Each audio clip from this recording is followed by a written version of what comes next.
allô. Le coq de l'école, le coq de l'école, allô, allô. Le coq de l'école, le coq de l'école, allô, allô.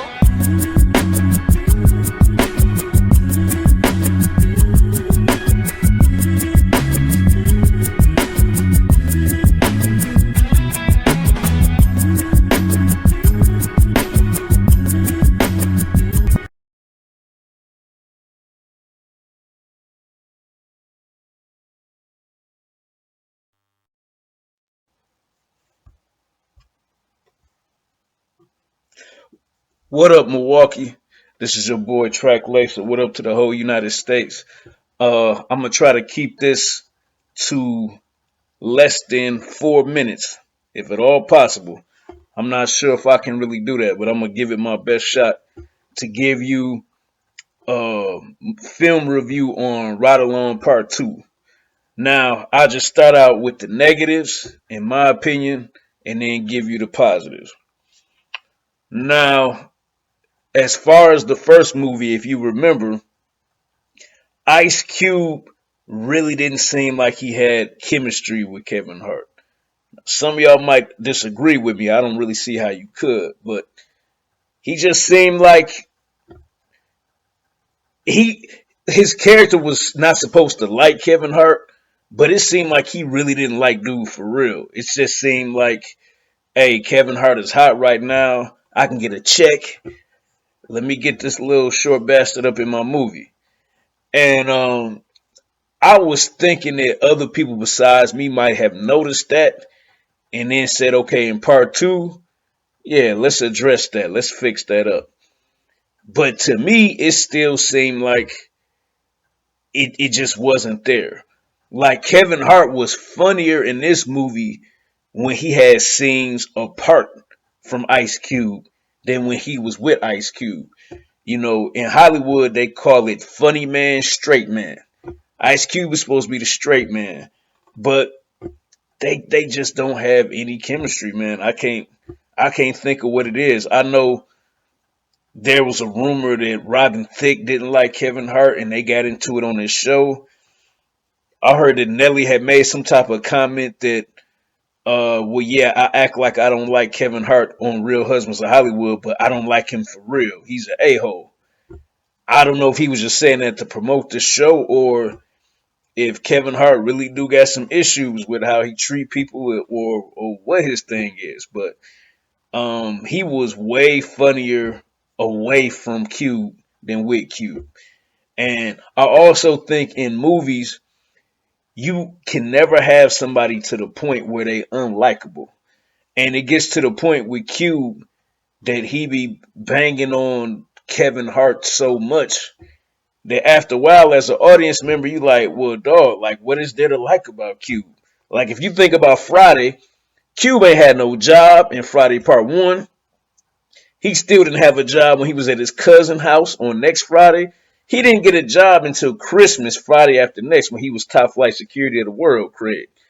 You know what I'm saying? But he still had his boy. He had Smokey's back. He had Day Day's back. He stood up for the honor of Neil Long. He still has certain things about him that you could like. But with this Ride Along franchise, I don't see where they going with it in terms of you gotta have your character at least somewhat likable. And Cube don't seem to do anything that make you like him. So that was one negative. Second negative is the bad guy. It's like, if you're gonna have a bad guy, you gotta make him interesting or at least make him somewhat likable too. Make you kind of feel guilty about rooting for the bad guy. And you don't get that here. You barely get it with Larry Fishburne in part 1. And then the third negative is that Tika Sumter looked good. Now, I don't know about y'all, but I don't even watch regular TV. NFL playoff games, TNT with Charles Barkley and Kenny Smith, like, that's not TV. That don't count.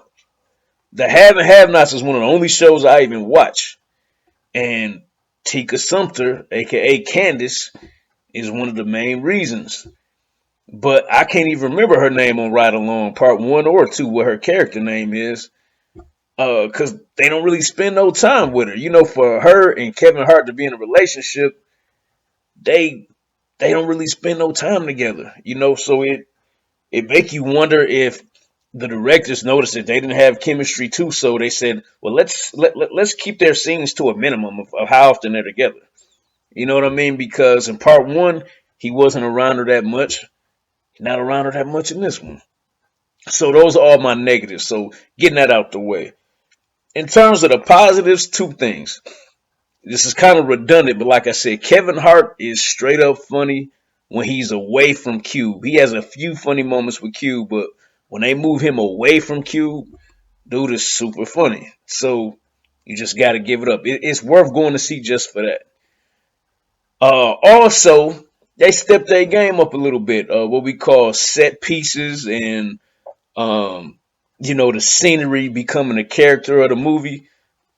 I mean, it's Miami. Shout out to my boy Root down there in Miami. I mean, Miami looks great.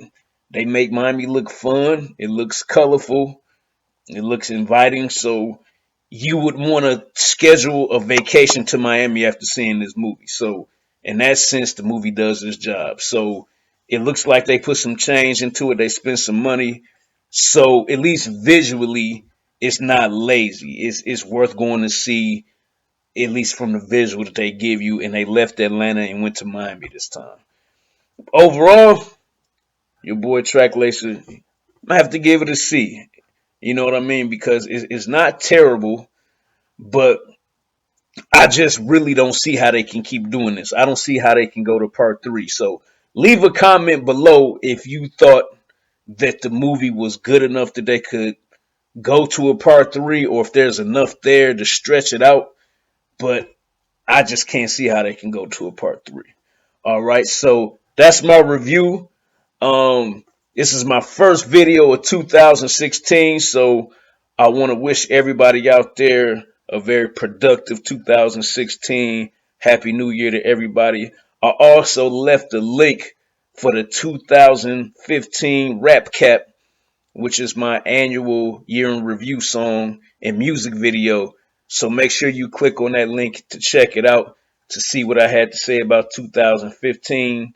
And I try to make it funny, but also slip/sneak a little bit of knowledge up in there too. This is your boy Track Leezy. I'm gone.